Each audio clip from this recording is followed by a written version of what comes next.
Good morning everyone. আজকে হচ্ছে আমাদের কলকাতায় প্রথম সকাল আর হচ্ছে দ্বিতীয় দিন।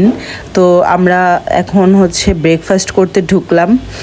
এইটা হচ্ছে রেস্টুরেন্ট এরিয়াটা আর এইটা হচ্ছে হোটেলের যে বিল্ডিংটা সেইটা। তো কালকে তো এসেছি দুপুরবেলা, তো তাড়াতাড়ি করে আপনাদের কাছে এত কিছু শেয়ার করতে পারিনি। আর কালকে যেহেতু আমরা আসতে আসতে দুপুর 2টা বেজে গেছে, তো আমাদের ব্রেকফাস্টও মানে আজকে এখানে প্রথম করতেছি। আর এই যে দেখেন সিমসাম করে খুব সুন্দর করে খুব লাইট ফার্নিচার দিয়ে করে নিছে, ন্যাচারালভাবে ডেকোরেশনটা করে নিছে। আর এটা কেউ খিচুড়ি ভেবে ভুল করবেন না প্লিজ, এটা হচ্ছে সাউথ ইন্ডিয়ান একটা ডিশ, কেরালাদের একটা খাবার। এটা খুব মানে সবার কাছে বেশি একটা ভালো লাগেনি, বাট আমার কাছে অনেক মজা লাগছিল। আর আমি নিয়ে নিচ্ছি এখন হালুয়া। হালুয়াটা এত বেশি টেস্টফুল ছিল, প্রচণ্ড ড্রাই ফ্রুটস দিয়ে ভরা ছিল আর ঘিয়ে মানে একদম মোমো করতেছিল স্মেলটা। এটা ছিল ওদের একটা মিক্স ভেজিটেবল আর হচ্ছে আলু পরোটা। আর ড্রাই ফুড বলতে ছিল শুধু কেক আর বাটার, এগুলো ছিল। কর্নফ্লেক্স ছিল বাচ্চাদের। আর আমি এখন একটু জুস নিয়ে নিচ্ছি, তো জুসটাও বেশ ঘন ছিল। আর ইন্ডিয়ান ফ্রুটসগুলো তো এমনি অনেক মজা হয়, অনেক টেস্টফুল হয়, এটা তো জানেন সবাই কম বেশি। এখন আমি নাস্তা করতে বসে গেলাম। এখন আমরা রেডি হয়ে চলে যাচ্ছি হচ্ছে একটু নিউ মার্কেটে, কিছু কেনাকাটা করব। আমি, ভাইয়া আর রাজুই যাচ্ছি। আর আম্মু, আরশ আর আব্বু একটু রেস্ট করছে হোটেল রুমে। আমরা টুকটাক একটু খাওয়া দাওয়া শেষ করে একটু হেঁটে আসবো ভাবলাম। হাঁটতে হাঁটতে তো আমরা সেই বহু দূর চলে গেছি, আমাদের আর কি পায়ে হাঁটা ধরছি। মাঝপথে একটু রাজু দাঁড়াইছে, মানে মাঝপথে কি শুরুই করতে পারলাম না, মাত্র বলতেছি যে তুমি খাও। আমাদের পেট পুরা ভরা, কিন্তু সে তো কোনো কথাই শুনবে না। তারপরে জোর করে একটু জুস খেয়ে নিলাম। আর ওদের এই আখের জুসটা না কেমন যেন হয়, পাতলা হয় বাট অন্যরকমের মানে মজা হয়।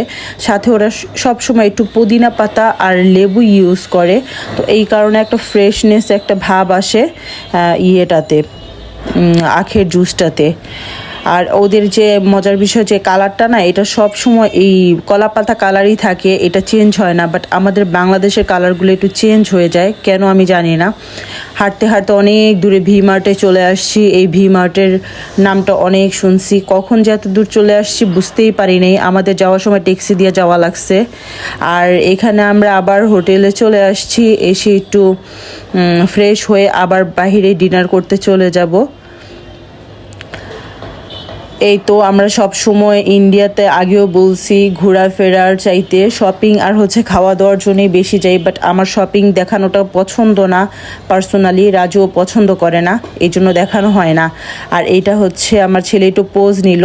আর ওই যে সেম দুপুরবেলা যে খেয়েছি ওই মামার থেকে এখনও আমরা একটু খাচ্ছি। আব্বুকে বললাম আব্বু ট্রাই করো, আমাদের বাংলাদেশের মতো না, একটু অন্যরকম। এখানে বিগ বাজার থেকে আরও কিছু শপিং করে নিলাম আব্বু আম্মু আর আমরাও। তো এখন আমরা চলে যাচ্ছি একটু শপিং টপিং করে ডিনার করতে। এই ভোজ কোম্পানিতে আজকে ডিনারটা করব। ভোজ সবসময় তো কস্তুরিতে খাই, বাট আজকে আমাদের হোটেলের নিচে আবার ভোজ কোম্পানিটা ছিল, ভাবলাম যে সেম খাবার দাবার আছে, ওইটা তো খাইছি, এটা একটু টেস্ট করে দেখি। এটা হচ্ছে ভেটকি পাতুরি ভাপা কলা পাতা দিয়ে। এটা তো আমাদের প্রচুর মানে পছন্দের একটা খাবার, রাজুর অনেক মানে পছন্দের একটা ডিশ। আর হচ্ছে আরশের সবচেয়ে ফেভারিট একটা ডিশ, সেটা হচ্ছে আমাদের কলা পাতা না, কচু পাতা চিংড়ি ভাপা।